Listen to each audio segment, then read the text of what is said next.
Hello, hello, and welcome back to the Heal with Grace podcast. Happy end of 2025. I hope that you're doing all right. I hope you're taking care of yourself at the end of this year. There can be a lot of stress around the holidays. And I really hope this episode brings a little bit more validation for you. It's no surprise that this episode is our most played and most downloaded episode because of the subject matter and because of the guest who it's with. So, our most downloaded episode is episode number 84, Navigating a Higher Needs Nervous System with Christie Uipi. Now, Christy is such a wonderful speaker at this topic. I mean, she is one of the creators of pain reprocessing therapy, so it makes a lot of sense, right? But furthermore, we share both personal and professional experiences in this episode about navigating what it even means to have a higher needs nervous system and how to understand yourself a little bit better while you're recovering with chronic symptoms. So, without further ado, without going into the whole episode, I'm going to let the episode speak for itself. I really hope you're taking care of yourself and you're giving yourself time to rest and chill and be for the rest of this year. I know I actually am. I'm taking some time for myself. And that is very much so needed when you have a higher needs nervous system. So, without further ado, settle in and get cozy. And here we go. Hello, Christy. Thank you so much for coming on. I'm really excited for today's conversation. Me too. Thank you for having me. It's great to see you again. Yeah, you too. I think that, yeah, I came up to you actually at the PPDA conference last year because I heard you Yes. speak and I was like, I need to have her on the podcast. So we are doing it now. And why don't you just get us started with telling people who you are, what you do, how you came into this work? I would be happy to. So, my name is Christie Uipi. I'm a psychotherapist and the founder of the Better Mind Center, which is just a team of clinicians who I love, who all work in the field of mind body medicine. So, similar to you, I work all day with folks one on one who are experiencing chronic symptoms of some sort that are neuroplastic in nature to some degree. And I got into this work after healing from every symptom in the book myself. I feel like I'm really up there in terms of there's a few of us who are like tallying up quite a few symptoms. I'm really up there in the dozens of having experienced quite a few from head to toe. So I healed from this work coming from mainstream medicine that did absolutely nothing for me. And when I learned about the world of mind body medicine and the power of our brains, it changed the quality of my life so much that I really can't imagine specializing in anything else. So, this is where I'm at. I'm parked in this lane for the foreseeable future for sure. Yeah. Okay. So we're talking about a higher needs nervous system on this episode, but I want to talk a little bit more about what you just spoke to of all the different symptoms, because I feel like I'm very much so in that same Yeah, camp as I well. thought so. And what does that mean to people? Because I don't know about you, but I have a lot of people that come to me, they're like, "Is this neuroplastic? Is that neuroplastic?" Or they don't even use the term, right? They're just Mhm. like, "What is this? Is this nervous system based?" That's usually what they say. Yeah. So what do you mean by having all different kinds of symptoms? I think what it means to the person depends on where they are in the process. So, for me, just literally to describe what I mean, I had many different pain and other symptoms that occurred over the course of many years and also that stack simultaneously. So at any given time, I might have had pain in my hamstring, both my wrists, side of my neck, headache, vertigo, and nausea, for example. And for me, all of those sensations were coming from the same place, which was my brain, learned neural pathways, or like the language that you're using, nervous system based. What that means at any given time depends on where someone is coming from, the education that they have, and the lens through which they're seeing their symptoms. Is prior to learning about the world of nervous system healing, I had a different doctor for every one of those symptoms. So I had a doctor for my hamstring and a doctor for my vertigo, and then someone managing the medication for all of these various symptoms. And none of it helped. So each appointment I went to made me feel sicker and sicker, like Humpty Dumpty. There are all of these doctors. And I went to doctors on both coasts because I live in Los Angeles from New England. And I went to every imaginable practitioner in both locations, like flying back and forward, trying to find the best care. If you have that many providers and that many symptoms and that many medications, and none of them are making you feel better, it's probably a clue that we're missing a link. So there was such a transition, and I'm sure maybe you've experienced this or you've seen this in the work that you do with your clients. There's such a transition to recognizing I don't have 20 distinct sensations in my body, but I don't have 20 distinct causes of sensation or 20 distinct problems. I have this one centralized issue. And that for me, and again, I think it depends on where someone's coming from and the lens to which they're seeing their symptoms. But that was the most relieving thing in the world. Like, oh my gosh, I only need to do this one thing. It's a hard process, don't get me wrong, but it's streamlined. And that was very freeing for me. Yeah. Yeah, it can be. It can be, I mean, at least in my experience with my journey, I didn't connect those dots. I dealt with like manage the pain aspect Hmm. using curable, using PRT, and then I was like, "Oh, cool, I'm good." A few years later, other symptoms popped up, and I didn't connect the dots right off the bat. Interesting. Uh I huh. didn't realize it until a little bit later, and I was like, Ooh. "Okay, Yeah. all right, Well, because it's I get it now." wild, the scope Yeah, of sensations and symptoms. That would make sense to me, and I'm not sure the order in which I'm familiar with some of your story and like I can think of the list of symptoms in my head. I'm not sure the order in which you experience them, but it can be a little mind-boggling that something like itching or pelvic pain or dizziness is all the same. It feels too simple for someone who's really experiencing excruciating symptoms. On the flip side of it being really relieving and freeing, another thing I've heard is this pushback of, "That's too simple. I'm experiencing too much pain for it all to be one thing." it's also can be scary because can feel in the beginning like, "Oh, then I have to do all this to change it?" Yeah. It can also feel like, "Oh, cool, I can," but also there's this element of like, "That's really big and scary and Mhm. what?" Yes, right, and where do I start, and how am I Yeah. starting over this many years in? Yeah. Yeah. Okay, so then let's go into what we're talking about because this is a great segue. Like, what does it mean to have a higher needs nervous system in regards to everything we're talking about, all the symptoms?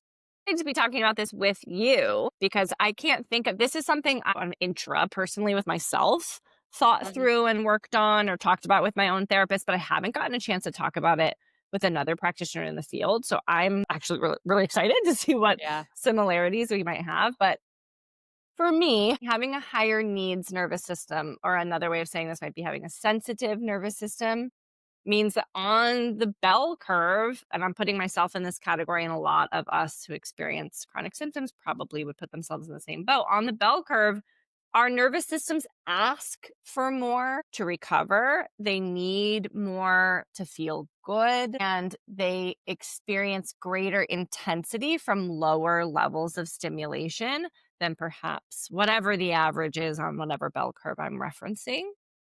And both for me and for people that I've worked with, I think this can be a point of confusion and sometimes a point of contention. I've had many clients ask me and sometimes state with a lot of frustration, how do I make my nervous system less sensitive? I'm tired of it needing so maybe we can at some point talk about what it might need, but things like rest or emotional expression or time out or space. I don't want it to need all of this all the time.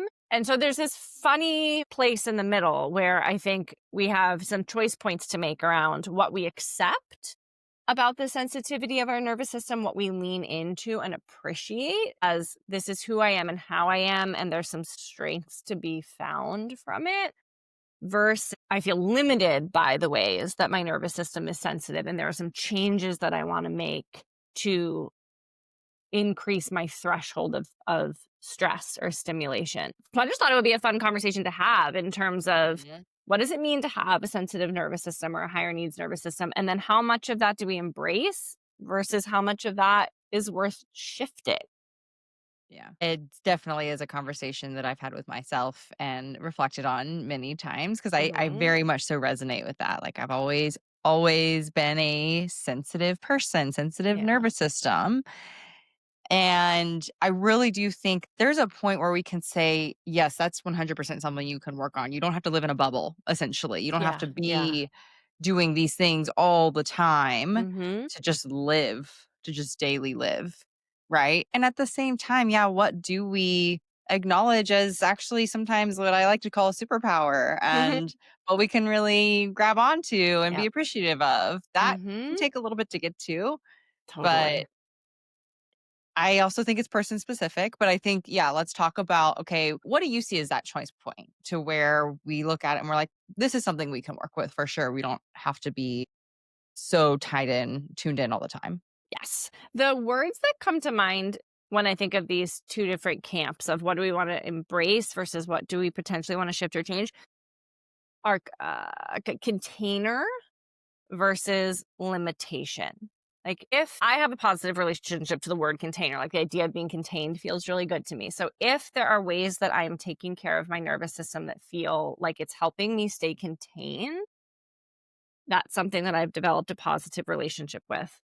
On the flip side, if there are things about my nervous system that make me feel like I'm limited or feel like limitations on ways I want to interact with myself, with people around me, with the world around me, then that feels like it's worth challenging. And I feel like we probably both have specifics in both sides of things, which might make it feel clearer to listeners. But that's my general framework is if it's feeling containing and grounding and helpful, then my sensitivity is not something that I am trying to shift. Yeah. Yeah. Okay. So, what are some of those things that might be helpful for you that you wouldn't shift? Just to take a step back and to Mhm. own it for myself. My baseline level of sensitivity is kind of high. Like, I can't listen to music and have someone talk to me at the same time. Or if I'm driving, it's like I need to turn down the music to see where I'm going. I can't have that much input, as one example. I can't stack quite as many sessions for work, doing one on one work with clients. I have, compared to other practitioners that I've talked to, I need to take more breaks to decompress my body so that I can be present for the next client. Like, I've talked to people who have see 6 people in a row and it doesn't have much of an impact on their body. If I did that, I would implode. It would not have enough time to bring my nervous system back down. Like, it's like a sponge. My nervous system feels like a sponge and it can soak things up.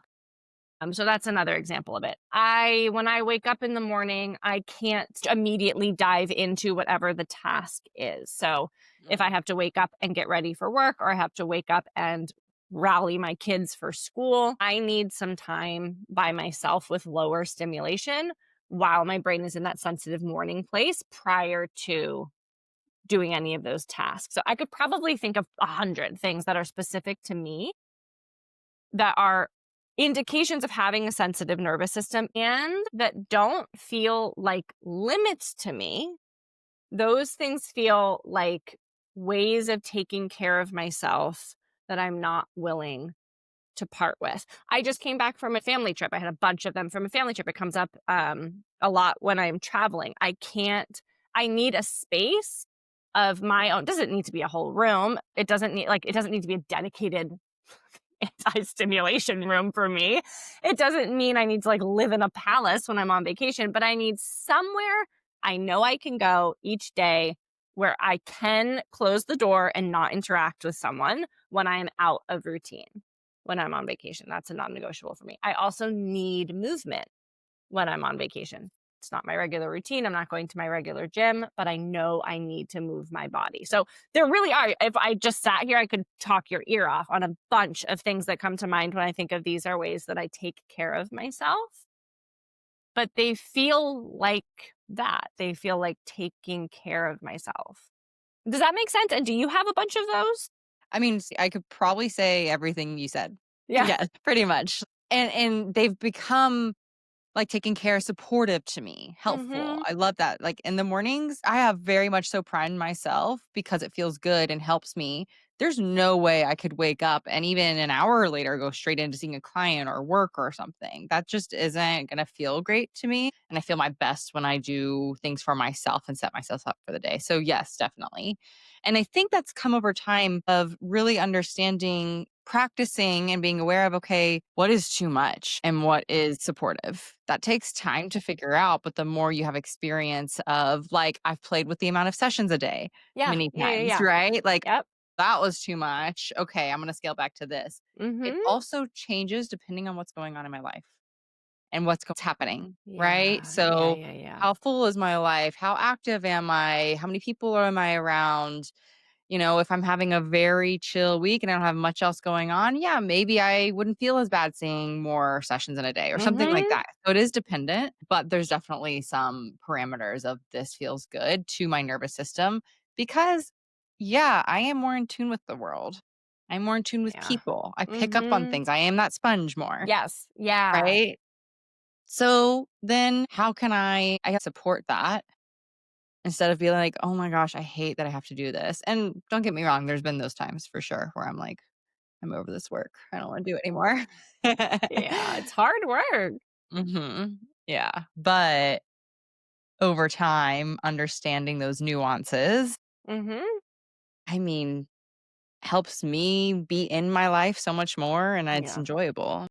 Yes, it's enjoyable. I think that I love that you are using that word, that these ways of taking care of ourselves, they can feel enjoyable in and of themselves, and they can help us access joy throughout the day. 'Cause that's where I get into some back and forth with my clients when they and I had this process for myself. It's not like I arrived thrilled at all the things I needed to do to take care of me. I had that same like, why do I need to do all these things?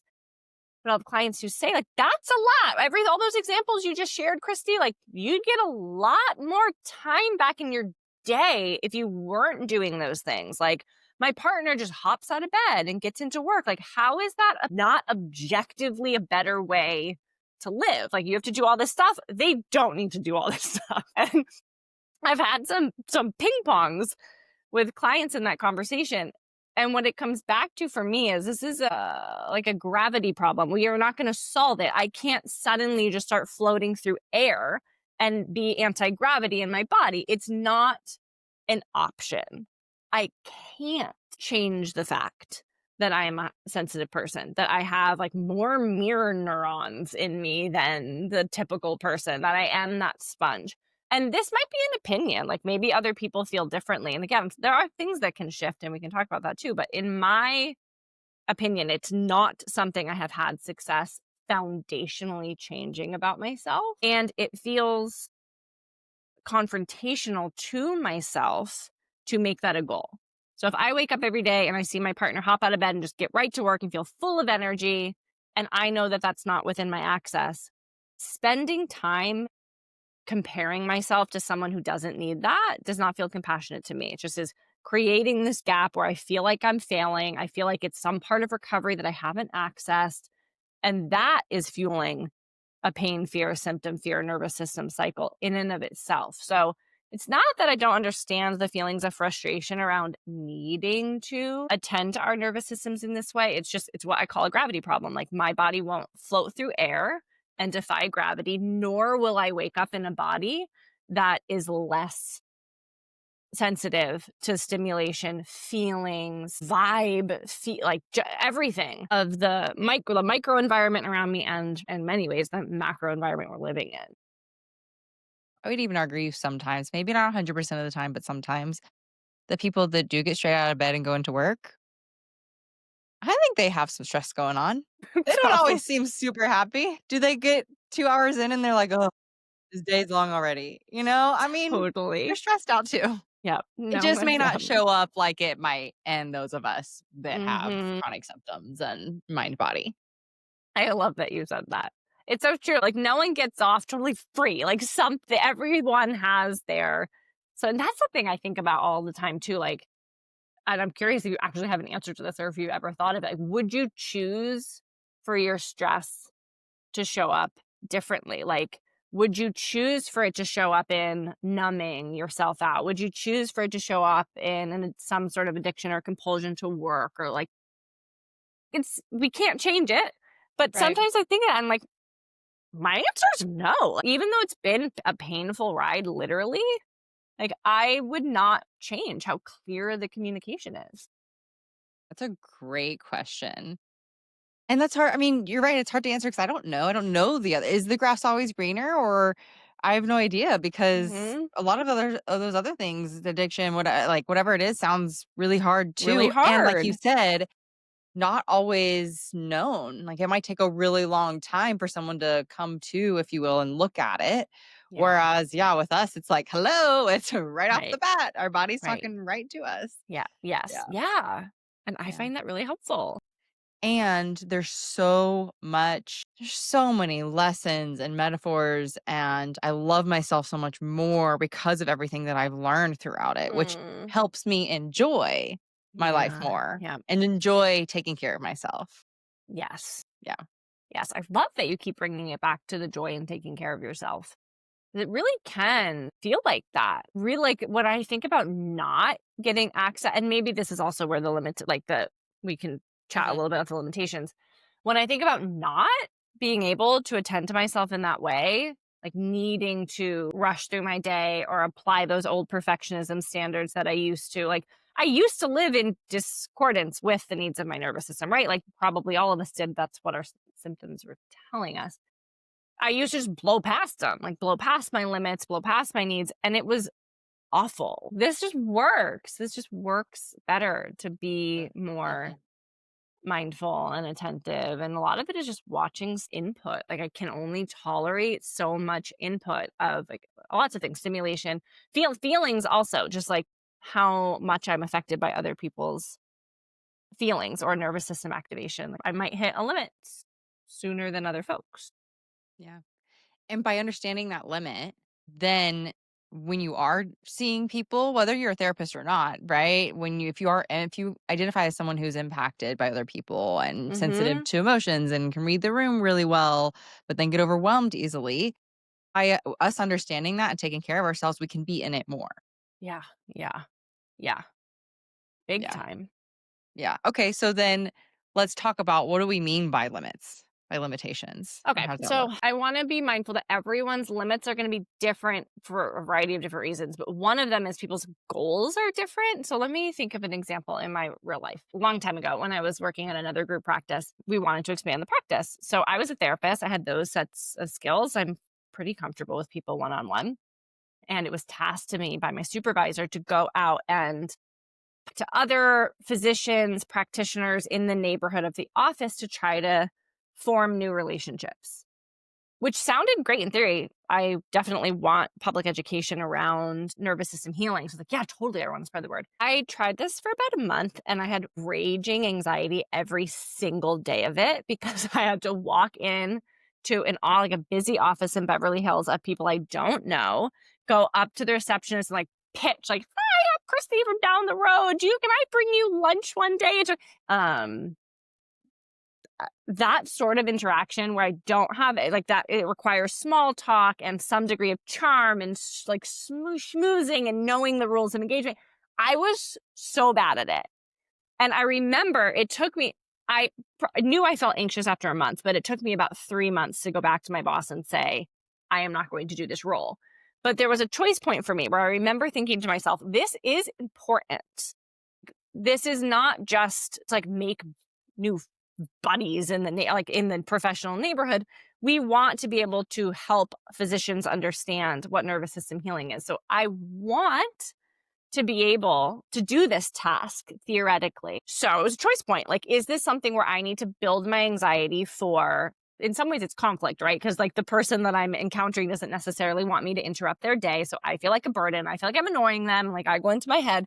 Do I want to grow my capacity for that? Or do I want to accept that this is a limit for me? Like I am not motivated enough to want this to be a skill of mine or a goal of mine. Like, might there be someone who's just better suited for this task? Does it bring me enough enjoyment to want to work on this? And for me, with that example, the motivation was not high enough. There were other people on the team who just naturally, like, what do you mean that makes you nervous? Like, that person will never remember you. Just go ask if you want to bring them lunch. Who cares? That person is more motivated and will get more joy and fulfillment from the role. So for me, that was the limit, even though someone else might have looked at it and said, like, that was an opportunity for you to challenge your conflict avoidance. And that's just one example of probably many that occur all the time, where even within the role, like the idea of limits, I think there's some agency to be able to say, do I want to work on this? I think we can make goals and work on lots of things, even if they feel really difficult or will take a very long time to achieve.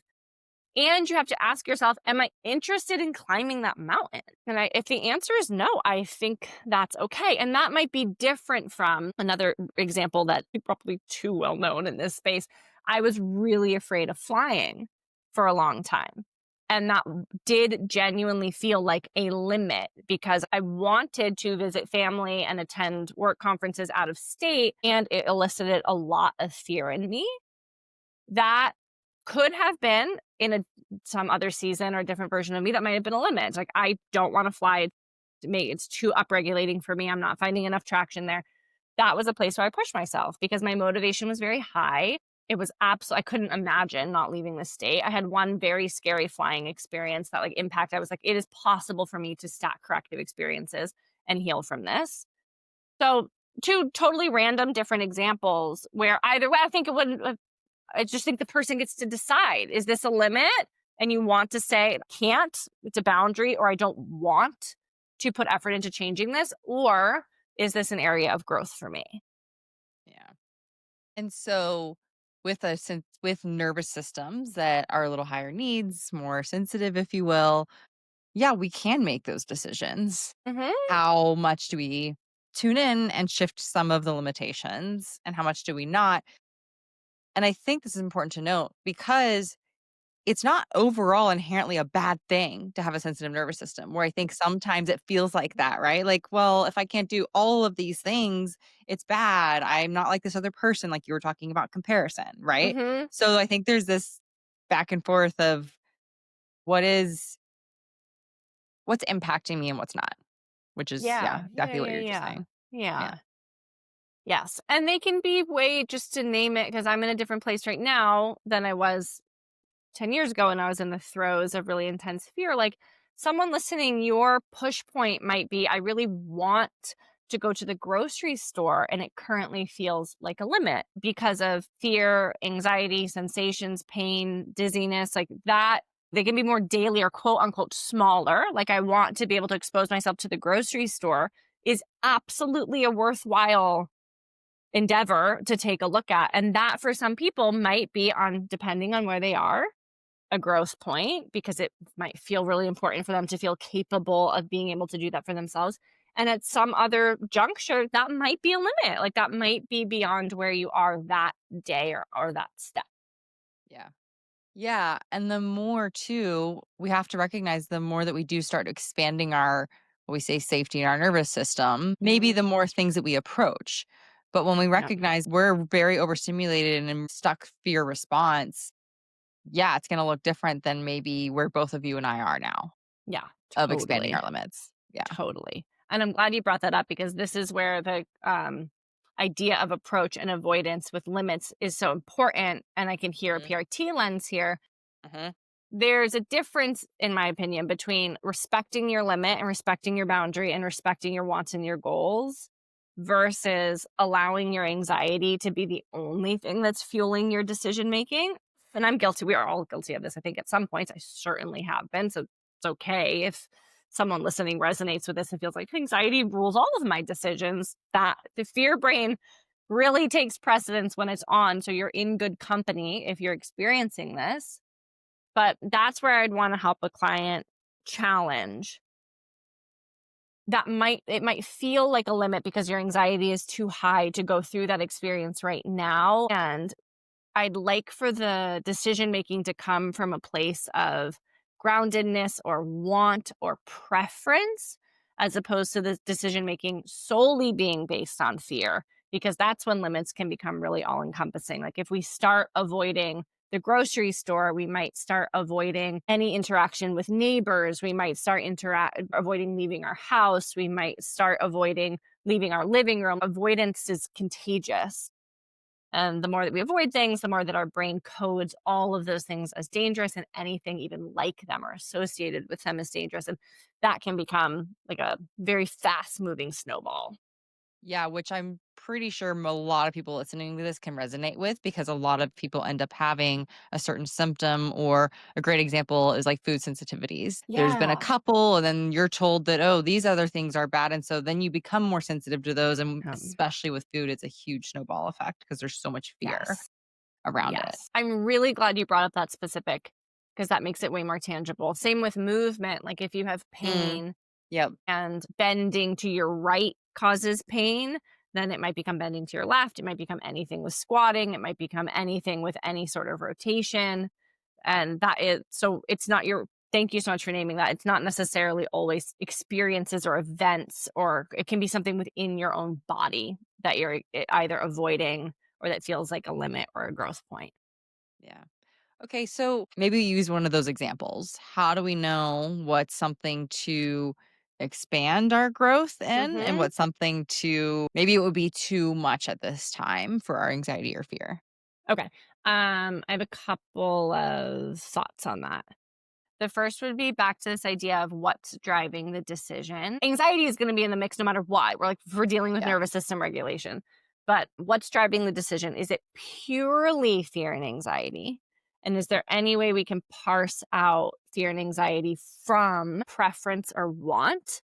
And this can be hard. When you're anxious, it's hard to imagine not being anxious. But one simple question to start the ball rolling is, let's go back to the grocery store example. And that could be, I don't want to go, I am scared to go to the grocery store because it's going to hurt too badly. It's going to make me too nauseous. It's going to make me too dizzy. Or it's going to make me too anxious. I'm not going to be able to calm down from it after. There's lots of different reasons why that might feel like a limit. So simply asking yourself, if it weren't for the fear that I'm experiencing around this, do I want to be able to go? Like, does it feel like I would prefer to be able to have the freedom to do that?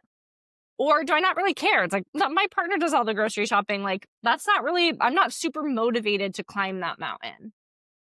So be able to suss out that difference for fear and anxiety versus want or preference.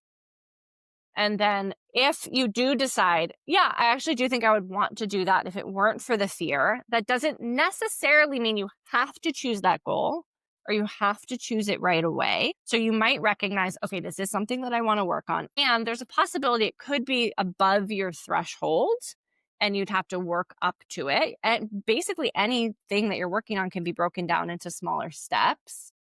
So it's a matter of what skills do you have to attempt to move you through that experience? And can those tools help you remain in some sort of window of tolerance as you're exposing yourself to the activity?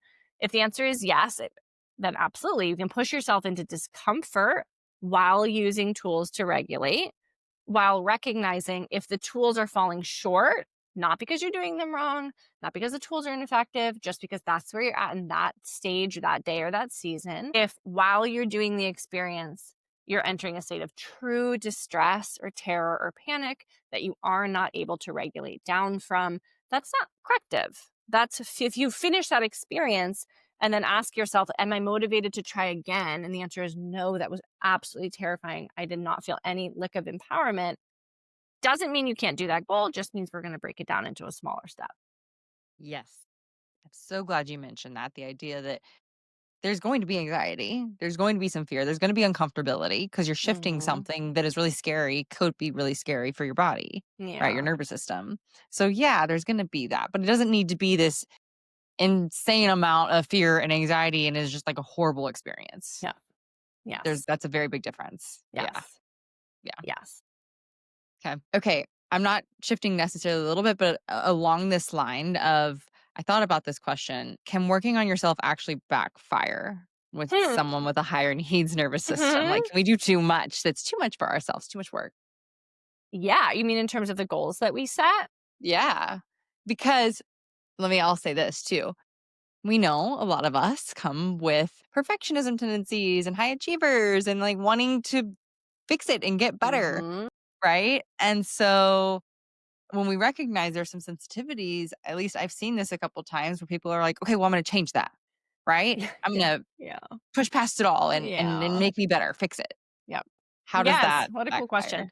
Yeah. Yeah. Again, the goal for me is not to eliminate sensitivity, it's to eliminate barriers to accessing things you want to do, to accessing joy, to accessing relationships. So if that feels really distinct to me. We're not just trying to make it so that either your body is not giving you clues, sensations, signals, or that's not the goal. The goal is not to eliminate the clues or signals. The goal is definitely not to be able to blow past them again. And I felt this way when I was first recovering. Like, I want to bring my anxiety down so I can go back to pushing myself as hard as I was without anxiety. Like, well, that's not going to happen because the healing is going to require that you rid yourself of the mechanisms that left you predisposed to all of this. And I say all of this with a smile only because I've experienced it. It is not funny. It's extremely difficult to go through. And I myself truly did feel that that was a viable goal at one point. If I can learn to blow past my anxiety, I can return to riding myself very hard without experiencing anxiety.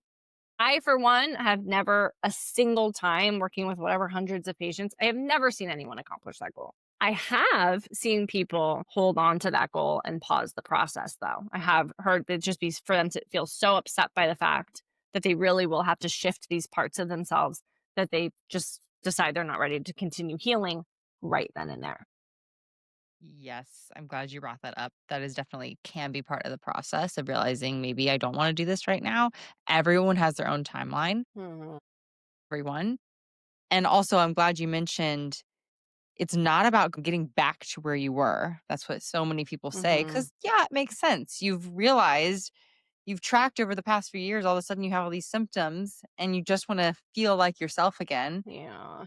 I want to say though that going through it and creating, or you can say finding, but I kind of like the word creating this newer version of yourself, it's actually way better than the previous version. You don't have to go back for everything to Yeah. be better. Mhm. So we don't Yep. realize that, which makes sense. No. You can't realize it, right? In the middle No. of it.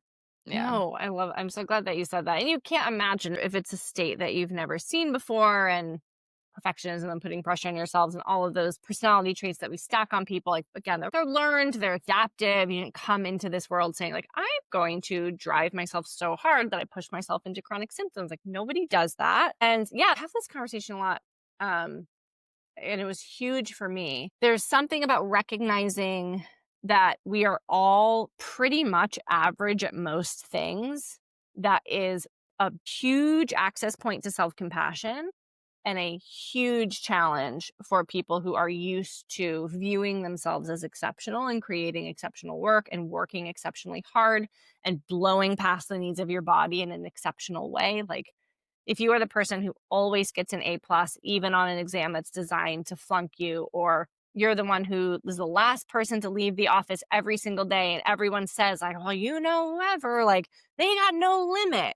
If you're the one who always get whatever it is, all the accolades, and how do you do all of that? And all I start to identify with this exceptionalism within yourself that I can't necessarily argue doesn't come from the way that you push yourself. So you have to learn to become more invested in your experience of those accolades as opposed to the accolades themselves. Ridding yourself with that exceptionalism is no joke. Like, I personally think I still have a flourishing life and career. And it's not that I don't feel successful. It's just recognizing, like, average is cool. Like, being in the, like, taking care of myself and finding balance, which I would actually say is a better word than average. Uh, Finding uh, finding balance and, like, letting yourself choose, I wanna really push myself here, and I don't care all about that other thing, is so freeing and so joyful, Even when you made that change from average to balance, yeah, there's this almost like, yeah, okay, that feels better, right? right? Average, and I think actually, I'm not totally sure, but I would kind of assume because there's a societal standard around what average is, and Mhm. specifically in many societies, specifically Western society, there's this emphasis on succeeding and pushing and like don't be average in a Yep. way. Totally. Like, So yeah. most of us are average. The bell curve is the biggest in the middle. And it doesn't, and for me, when I think of the idea of average, I also think of just the summation of everything that happens in my day and recognizing I Mm. can't be exceptional at all of them at the same time. So I love my work. I do feel like I succeed in it. I feel great at what I do and I love doing it and the people that I help. So that's like a push point for me. Not the room mom at my kids preschool. Like, I show up on the first day and I tell them, like, thank you so much. Tell the teachers, like, thank you for taking care of my kids. I appreciate you. I love you. It is such a gift that I get to drop them off here. I will not be here. I will not be able to be in two places at once, for example, because that's not as important to me. Making dinner for my kids is important to me. That's a push point. Like, you just make choices and recognize you can't be exceptional. That for me is shedding myself of exceptionalism.